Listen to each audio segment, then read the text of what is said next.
So when you're creating a character, you're going to notice two banners if you're playing in early access.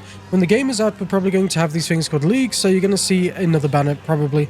That's just going to be like the most up-to-date league where they've added new mechanics and all sorts of gameplay features, so most people will be playing that at the time because they'll just create a new character. Right now, however, I would recommend as a beginner to pick standard. Don't click this little button that says solo self found, however, because this disables trading with other players and means everything you use in game has to be picked up by your character. If you just click standard, you're going to have a good time, and you're also going to be able to trade with other players to get gear that will actually benefit you more easily. Obviously, hardcore is just a hardcore version of the game, so you're a bit of a madman if you're going for that. Anyway, let's jump into the standard mode. So when you first load up the game in early access, you'll have the choice of 6 characters. You're going to have your main 3, which is your ranger, which has a lot of dexterity, your witch, which has a lot of intellect, and your warrior, which has a lot of strength. Now, the mercenary, the monk, and the sorceress are kind of in between all 3 of those classes, and there will be more classes added over the period of early access until full release. So this roster of characters you can pick from is going to be a lot better when the game is fully out. Now, one thing to take note is all of these classes are actually gender locked, and you can't really customize the player models other than what they're wearing, obviously, because you're going to be picking up armor in game, which is just pretty simple. Now, when you get into the game, you're going to get to choose between mouse and WASD. Most players I know would choose mouse, but they do say that WASD is a really good movement type for Path of Exile 2. I would recommend using mouse there because it's usually your point and click and you move there, which is just easier for a lot of new players, especially if you played other games like Diablo 4 and come over to Path of Exile 2. Now, you're just going to pick up the item and then literally just press I to open up your inventory. I don't know what it is on console, but you're going to click it and you're going to equip. It's that simple. Now, while you're running around in the actual starting area, you're going to come across this right here, which is your first skill gem. You're going to just pick that up. You're going to press I and you're going to click on the skill gem and then literally just equip it. Once it's in there, you can then assign a skill slot. For example, here, I've got my right click as load fragmentation rounds.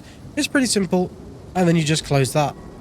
Now, you are going to eventually run out of mana if you're using that skill you just picked up, so the game does actually tell you to just press 2 on your keyboard to just activate that to regain. You can do the same with the health bar, which in this game you're going to have to do because otherwise you're going to just complain the game's too hard when you get hit by something that does a lot of damage. Now, you are going to end up leveling up like I just did a moment ago. It's pretty simple and it can be very confusing for new players, so if you click on one passive skill point, you're then going to see a huge tree that's going to confuse the living hell out of you. That's perfectly fine. What you'll notice is that these are kind of split into different sections, and most people will stay in one section and kind of expand to the section to the left or right of that. You don't have to go all the way around the skill tree, so don't worry, we're going to pretend like half of it doesn't even exist. Now, when you first start, you're going to just basically be able to look at what you want. So here you can see that we start at this point with the mercenary class, so we can either choose between armor and evasion, or projectile damage. Most people will go over damage, but I do know some people like to pick evasion and armor, which we'll explain about in a little bit. Now, another trick if you are going to get overwhelmed by what you're doing with the skill tree is if you hover over your weapon, you can see the weapon that you actually like, obviously. And we can see that this is a crossbow with physical damage and critical hit chance.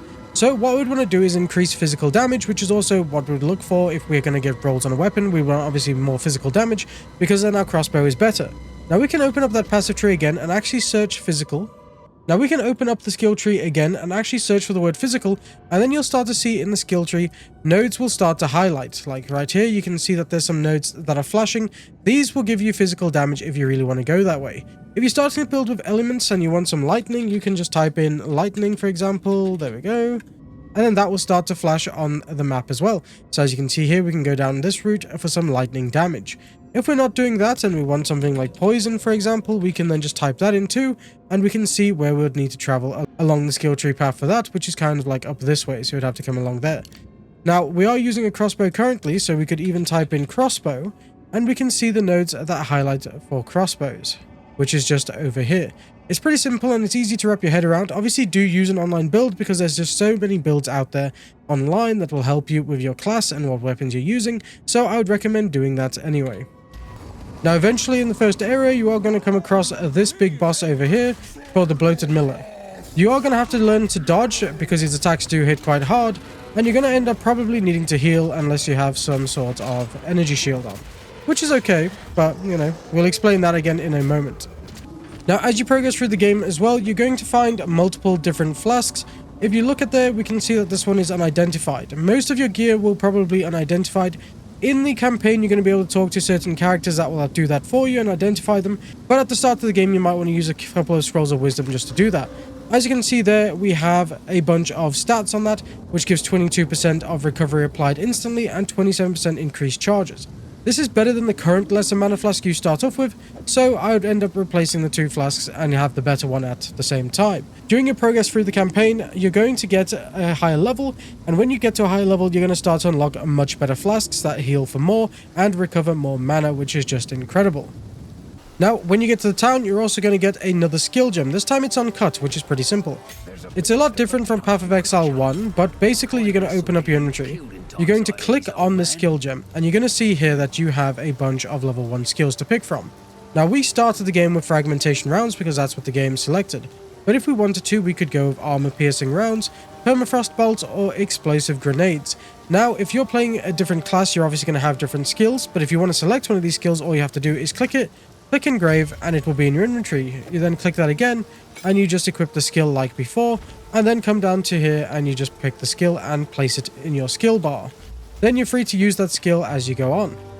Now, new players, if you swap out your life flask or your mana flask, and it needs refilling at any point or you've used it too much, just come to the well in town, and you can click that. At any point, if you want to, you can see you've got the portal button, and you can just come back straight to town and then refill your mana flask or your life flask or sell gear and go straight back into the action by using the portal button. Now, during your adventure, you're going to come across a number of different items. For example, this rattling scepter is a white piece of gear. Now, with your currencies, what you'll be able to do is use an orb of transmutation on a white piece of gear like this, and then that will give it a suffix or a prefix. Now, this is something I'm not going to go into just because I think it's a little bit confusing for newer players, so there's another video on that for you to go and watch. However, this is now a blue item which has some sort of modifier on it. To get another mod, we're going to then put on a orb of augmentation, which will then give us another mod. Now, usually at this point, if the roll on your weapon or arm piece is kind of terrible, you're just going to get rid of it and you're going to sell it.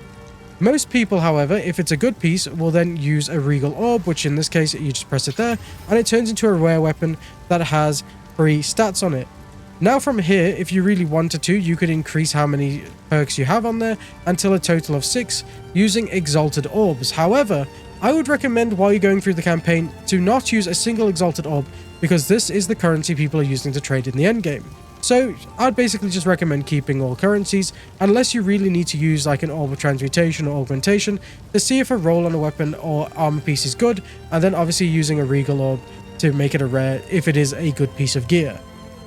You do get other pieces of gear which will let you add sockets and stuff too, and quality, which just improves the way a weapon works, but I think you'll figure that out as you play and you'll just have a better time figuring it out by yourself. Now when it comes to armor, you're going to notice that there are 3 armor types in the game. You've got actual armor, which reduces damage when you're hit. You have evasion rating, which will just reduce the chance of you actually being hit. And then you have energy shield, which will add a type of like energy bar on your life. It's basically a life bar on your life bar, which is just really great. Now, sometimes you're going to find a piece of gear with just one of those on it, and sometimes you're going to find hybrid pieces of gear, like these pieces here where I have armor and energy shield and armor and evasion rating. Now, these are pretty good depending on your build. Sometimes you're just going to want one over like a hybrid piece of armor, but that's totally dependent on your character and your build. Now, as you can see here on this piece of gear, we also have 9% to lightning resistances. If we go to our character sheet, we can see that we have fire, cold, lightning, and chaos resistances. This game will cap you out at 75%. Even if you get to like 100% fire resistance, it will always cap at 75%. Resistances in Path of Exile 2 are very important. Without them, you're just going to get one-shot by a lot of enemies in the later game and as you're progressing through the campaign. So trying to be as close to 75% resistances is the best possible thing that you can do in the game. Now, when you get gear, if you have a terrible piece of white gear, like we had before, we'd go up to a vendor and just sell it. It's the same with blue pieces of gear. If a piece of gear is terrible, we're just going to straight up sell that piece of gear to any vendor that we want. Just like that, we got plus 36 gold. Now, however, if we get a yellow piece of gear that actually is terrible, we will then come and disenchant it. Just like this, we'll drop it in. And we will then get a regal shard or a couple of regal shards depending on what piece of armor we put in there or piece of gear just in general. So you want to do that with the rare gear. Now you can do that if you get lucky with something called a unique, which is an orange piece of gear. I can actually show you what these look like. it will look something like this. For example, the Foxshade Quilted Vest. Now, this is what you would consider as lucky because uniques are, as they're called, uniques. You know, they're the higher tier than a piece of rare gear. However, what you'll find is that most of them are just absolutely trash. They're pointless to use and they're just absolutely awful. However, there are very few that are good for while you're leveling, and there are very few that are good at endgame. So you'd have to probably do a bit of research into the ones that you actually get and drop.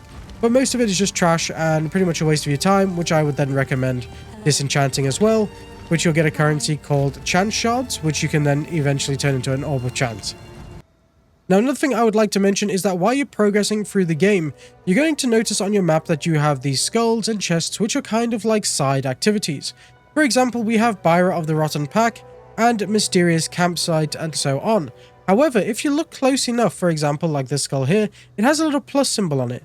That's because Buyer of the Rotten Pack will actually give you a buff to your resistances by defeating this in the game. So there are a number of different side objectives and side quests that will actually give you permanent buffs to your character and realistically help with resistances. Now, when you complete an act in the game, your resistances go down by 10%. However, in each act, you can get 10%. For example, here, Buyer will give you 10% cold resistance. In the next one, I believe it is lightning resistance. And in Act 3, you'll get some fire resistance.